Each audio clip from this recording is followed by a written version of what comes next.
People in both countries will benefit from this. Chinese President Xi Jinping welcomes Nigeria's President Muhammadu Buhari on a week-long trip to China focused on growing the China-Nigeria relationship. Hello, I'm Anand Naidu, and this is The Heat.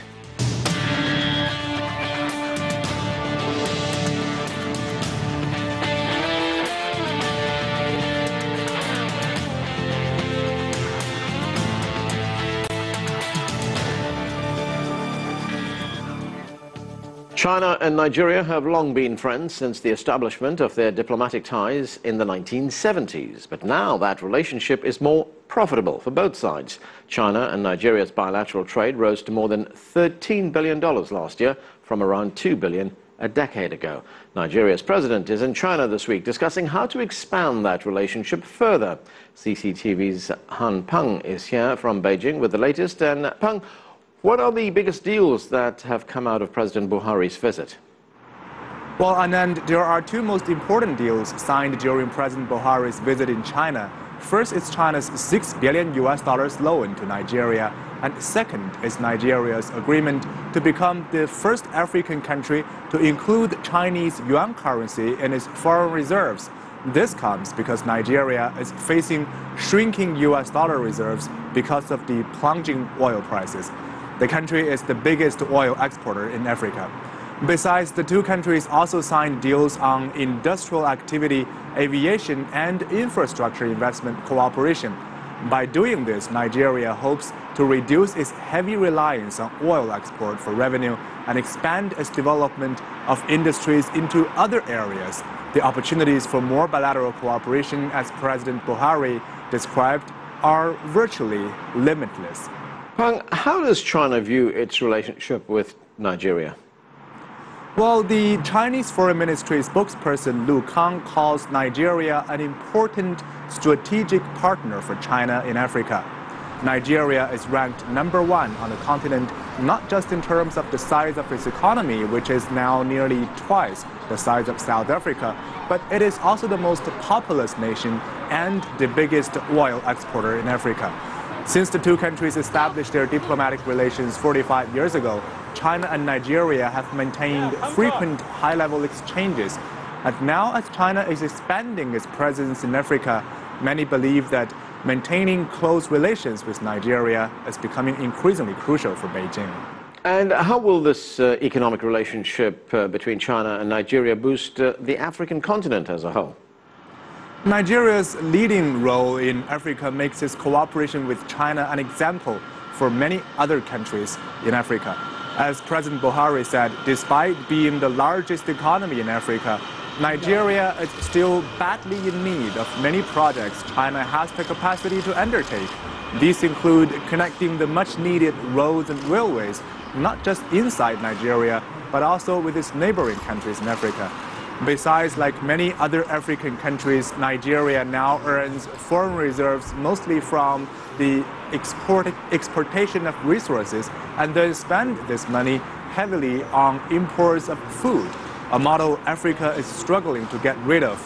As China is seeking to invest overseas in fields like agriculture and manufacturing, it is in a good position to carry out mutually beneficial cooperation with African nations. Back to you, Anand. Thanks, Peng. That's CCTV's Han Peng reporting from Beijing. Joining us now to analyze the state visit from Nairobi, Liu Jinghao is a project director at the Sino-Africa Center of Excellence Foundation. From Johannesburg, Bob Wakesa is a postdoctoral fellow researching Africa-China affairs at the University of the Witwatersrand, and Deborah Bratigam is director of the China-Africa Research Initiative at Johns Hopkins University. Thanks to all of you for joining us. Deborah, so we have President Buhari going to China. What will his priorities be? What does he hope to get out of this? I think President Buhari has two priorities right now, and the first is security. They're dealing with Boko Haram, an insurgent group up in the north. We've all heard about the kidnappings that have happened over the past few years. So that's a pretty serious problem for him. And the second problem is his economy. With the price of oil plunging, their revenues have plunged. He has a big deficit to make up in his budget. It's about $11 billion. So he's looking for ways to plug that gap. So those two areas are ones in which he's been discussing partnering with China. Right, Jinghao, let's talk about the economy and the economic relationship between Nigeria and China. Nigeria is one of the world's major oil producers, and as Deborah just pointed out, oil prices are dropping significantly. How does China help Nigeria with this? Yeah, currently we're looking at the Chinese trade with Nigeria growing almost 700% in the last 10 years. And China's being one of the largest exporter to Nigerian market in terms of manufactured goods, but at the same time importing oil from Nigeria. So at this moment when Nigerian oil market is in trouble, in fact, China is continuously promoting projects that is going to help with the growth. So President Buhari mentioned a lot of times that at the moment, Chinese financing and infrastructure projects will help Nigeria transform its economy and slowly diversify its economy. And in this process, Chinese financing and Chinese construction companies will play a very important role. And I think this meeting with President Xi Jinping is very important. Bob, what is the nature of this relationship between China and Nigeria? It's a strategic partnership, as we know, but how would you characterize the relationship? Right. The relationship was actually designated, as you rightly put it, as a strategic partnership. And the essence of a strategic partnership is that it's not just a partnership, it's beyond political considerations and bilateral relations alone, goes into issues to do with cultural considerations, political and indeed geopolitical considerations, as it were. And I think this rides on the fact that Nigeria, as well known, I mean, it's a fact that everybody knows, is Nigeria is the biggest African country in terms of population, and recently, after rebasing of its economy in 2014, also the biggest economy by GDP on the continent. In fact, as it is, the relations between China and Nigeria are second only to South African ones in terms of, for example, foreign direct investments from one country to the other. And therefore, yeah, the strategic partnership is such that when the President Buhari visits China, it is perhaps to recast the relations in the context of current dynamics, which Professor Deborah Broughtigam mentioned at the beginning of the show. Deborah, we hear so many descriptions about this relationship between China and Africa. You know, one prevailing view is that China is in Africa merely to go after its commodities, to plunder the continent's commodities. Is there evidence to support this? Certainly, commodities and resources are a very attractive part of the relationship for China. But an underplayed aspect of this relationship is the size of Africa as a construction market. Of course, it's a market for goods and materials coming from China, finished products. But the construction business in Africa is really large, and Chinese companies have been locking up a lot of that business, about $50 billion worth of revenues per year. And that's not all financed by China. I would say 20 or 25% of that comes from Chinese loans, but the rest of that is a variety of funding sources. So the Chinese companies are really rebuilding Africa, and this is a very attractive part of that relationship. It's not just construction, though, is it? The Chinese are also involved in the services sector? There's a lot of different involvement. The services sector is basically in finance. One big investment with Standard Bank and ICBC. About 20% of Standard Bank, ICBC bought that in 2008. And they've been partnering on various project finance operations around the continent. Aside from that, really construction is the major sector. And that's not so much investment. It's much more just doing the projects as turnkey projects. And there's been very little investment in terms of build, operate, transfer kinds of projects. Right, Jinghao, China, of course, can invest its money anywhere in the world, but it has singled out Africa for so much investment. We see that in Nigeria right now. Why a big focus on African countries like Nigeria? Okay, so I think at the moment, when we're looking at Chinese economy, we realize that a lot of Chinese manufacturers are facing with increasing labor cost and saturated market in China. So the first place they will seek to go global is places where they can find a relatively cheaper labor cost and also like with abundant natural resources to manufacture and also with favorable policy. So in all these three areas, African countries, especially the countries that have a very sustainable relationship with China, has revealed a lot of opportunities. So these days, Chinese promoting the One Belt, One Road policy is encouraging a lot of Chinese companies to set up factories and operations all over the continent. So it's about for the companies themselves to choose where they operate. In terms of Nigeria, this market has revealed a huge potential because it's large population and it's huge market for construction and all the related fields. And that is very attractive to many traditional Chinese manufacturers along the Chinese coast these days looking to enter the global market. Bob, China's bilateral trade with Nigeria has grown from $2 billion in 2002 to $13 billion last year. What are the economic sectors that are driving this kind of growth? And is it very much an equal partnership? No, of course, oil is the big one, is the major source of the trade. And essentially, the export of Nigerian oil to China has been, playing a huge role in the growing figures of, export amounts of money. And essentially, this has been because also, the U.S., which used to be a major importer of Nigerian crude, kind of went slow on buying from Nigeria, essentially because the U.S. discovered its own shale oil and it's been started processing and using that. So the bigger portion or chunk of the trade relations will be based on oil.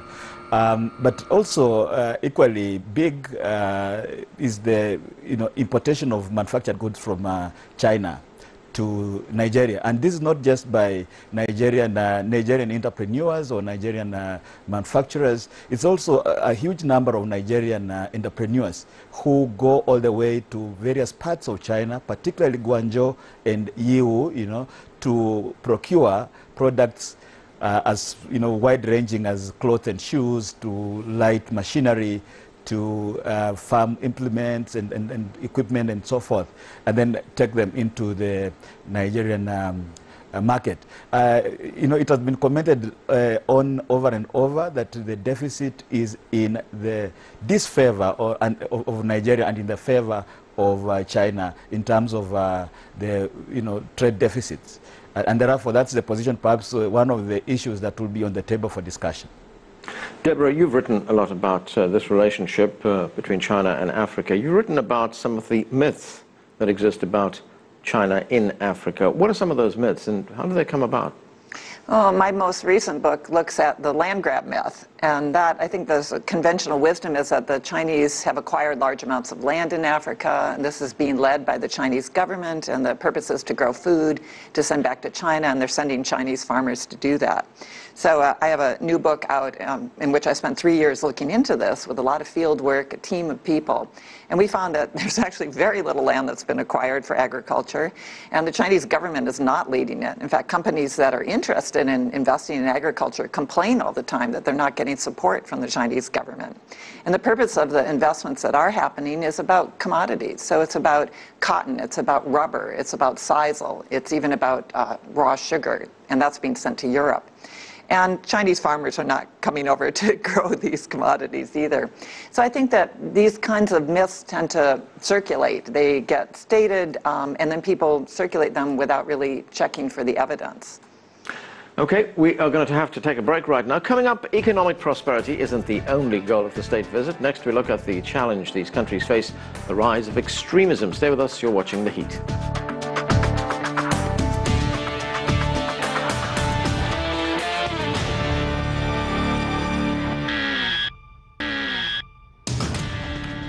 Welcome back. We're discussing Nigerian President Muhammadu Buhari's state visit to China this week. As the visit wraps up, we're analyzing the impact and the China-Nigeria relationship. Still with me, Lu Jinghao is a Sino-Africa analyst.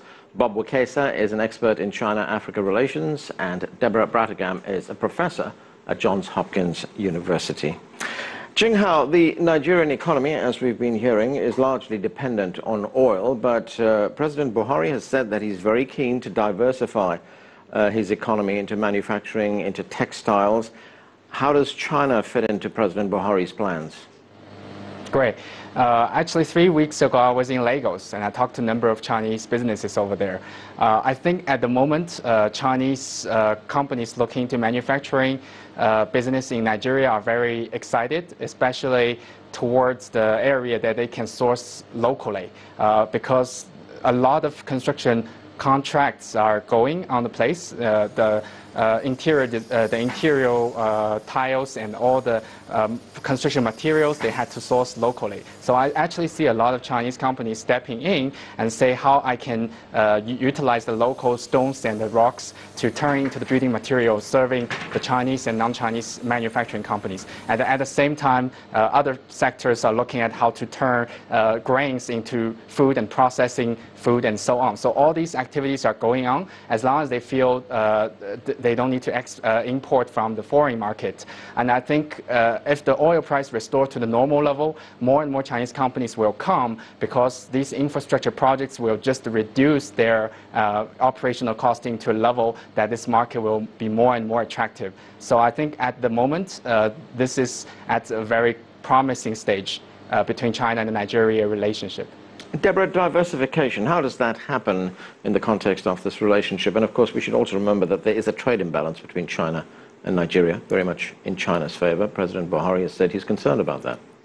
Right now, Nigeria is trying to boost its manufacturing sector, but I think in my discussions with Chinese companies, they're concerned a little bit about the stability of policies. They want to see stable policies and a stable platform for their investments, something that they think is not going to keep changing. And one of the concerns right now in Nigeria is that the Naira is overvalued.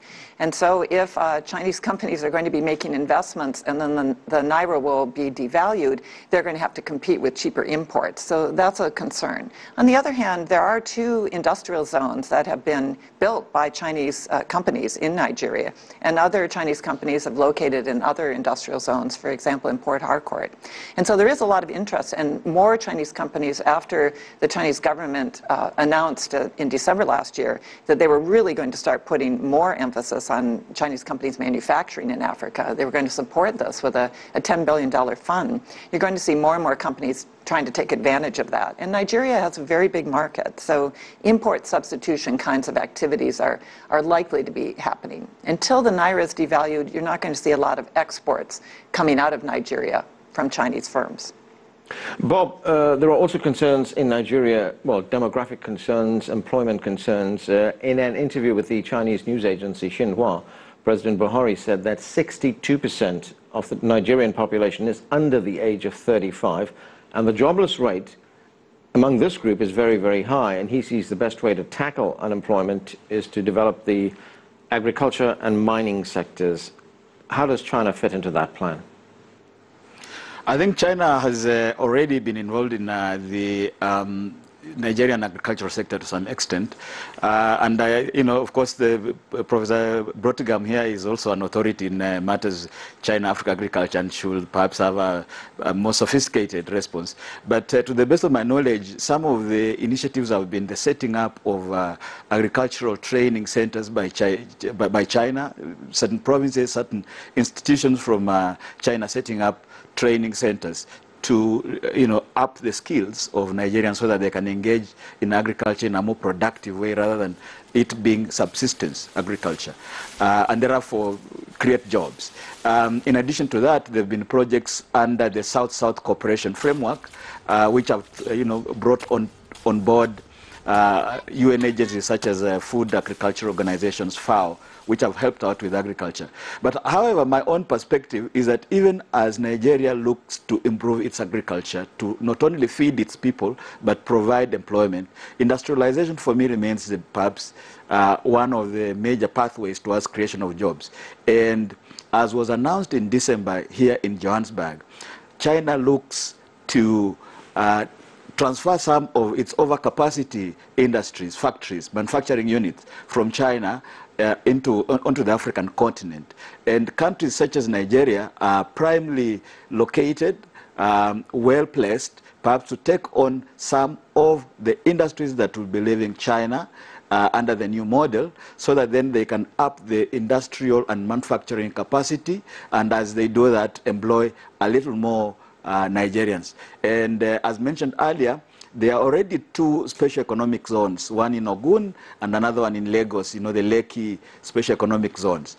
And since China seems to want now to transfer some of its overcapacity industries to Africa, these special economic zones that have already been in existence can be the starting point at looking at how China can undertake industrialization in Nigeria, help Nigeria grow in terms of its own capacity and so forth, and in the end, help out with creation of jobs. Right, Jinghao, I talked a moment ago about the trade imbalance between these two countries. What are your views on redressing that imbalance? I think if at the moment more and more Chinese companies are choosing to produce in Nigeria, looking to the regional market instead of producing in China and looking for ways to move the goods into Africa, then we will actually see more and more chances that the Chinese producing in Nigeria will supply to the local market.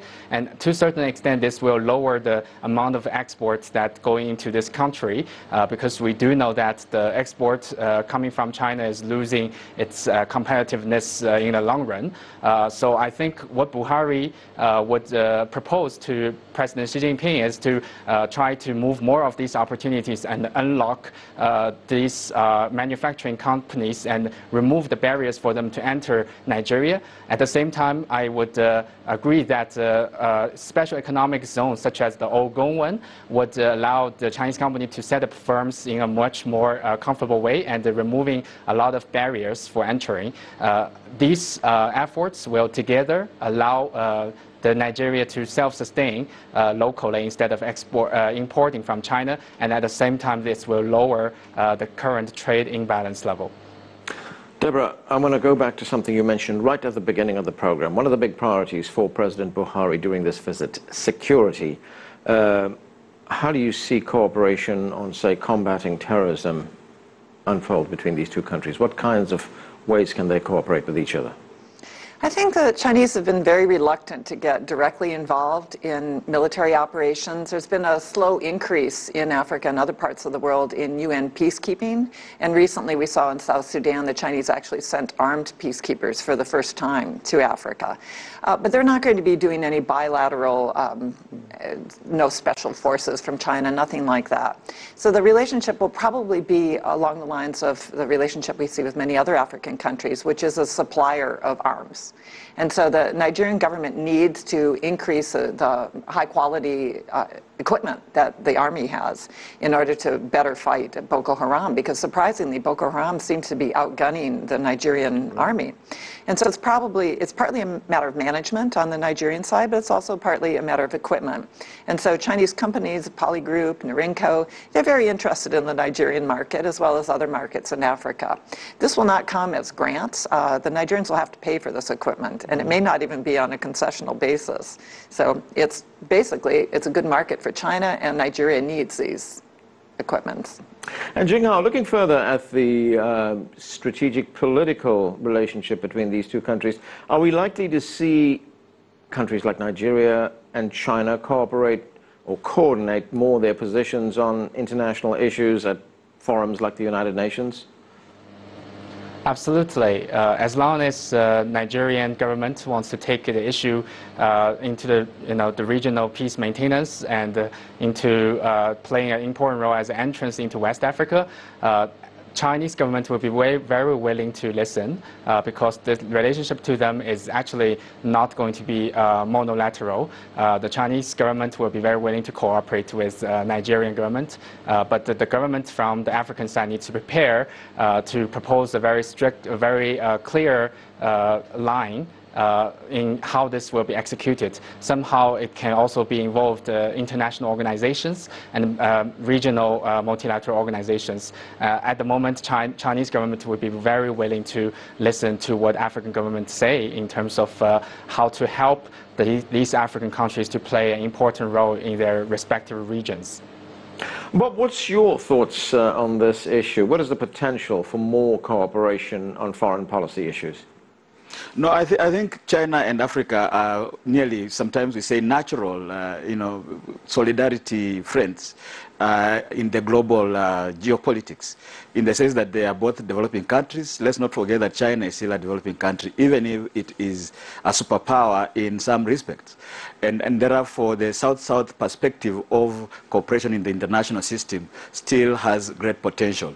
In fact, in this regards, some of the recent developments include the fact that the UN has come up with the Agenda 2030, which is for, takes over from the Millennium Development Goals, the MDGs, taking up from MDGs towards the Sustainable Development Goals. Africa largely didn't meet many of its MDG goals across the continent. China did meet lots of its MDGs. So there's lots of, a learning process there for Africa through agencies such as the UNDP, UNEP in matters environment, and so forth.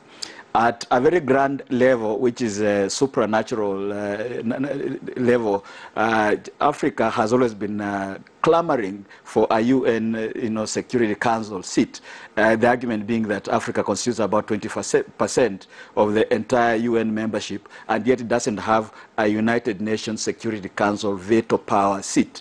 And the rhetoric that has been there in the China-Africa relations discussions has been that China, since it is on the UN Security Council, should help Africa push for a UN Security Council seat. In fact, the two countries, the two most prominent countries that have been contending for membership in the UN Security Council permanent seat are Nigeria and South Africa. So it will be interesting to consider the possibility that maybe when President Buhari was in Beijing at the Great Hall of the People, he was also discussing the possibility of pushing Nigeria's agenda of being the representative of the African continent in the UN system at that very crucial political level. So I think there are many ways in which China and Africa can work together in the UN system, almost on every aspect of consideration in the UN system. And that's where we have to end it. Bob Wekesa in Johannesburg, Liu Jinghao in Nairobi, and Deborah Brautigam with me here in the studio in Washington. Thanks to all of you for joining us. That's all we have time for, but the conversation continues online. Chat with us about this or any other show on Twitter. We're at CCTV_America. We also use Facebook. Find us at facebook.com/CCTV America. I'm Anand Naidu, Washington, D.C. Thanks for being with us.